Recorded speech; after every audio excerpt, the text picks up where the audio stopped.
Hello, kwa majina naitwa Eric Macha, mfanyakazi katika kampuni ya Extra Luxury Coach ofisi ya Chanika. Ningependa kuwakaribisha sana katika kampuni yetu ya Extra Luxury Coach kwa huduma za tiketi. Tunafanya safari zetu kutokea jijini Dar es Salaam kupitia Moshi na Arusha kwa barabara ile ya Bagamoyo Road. Lakini vile vile kutokea jijini Dar es Salaam kupitia Chalinze, Moshi na Arusha. Wapenda abiria, Extra Luxury Coach ofisi yake ya Chanika inapatikana Chanika mwisho mkabala kabisa na Shell ya Oilcom.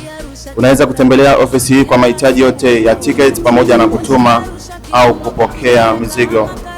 Lakini vile vile Extra Luxury Coach inafanya safari zake kutokea pale Moshi, Arusha, Tabora mpaka kule Mpanda, vile vile kutokea Moshi, Arusha, Bukoba mpaka kule Karagwe. Lakini vile vile wapenda abiria, unaweza kutembelea ile website yetu ya www.extraluxury.co.tz kwa mahitaji yote ya kubooking ticket online.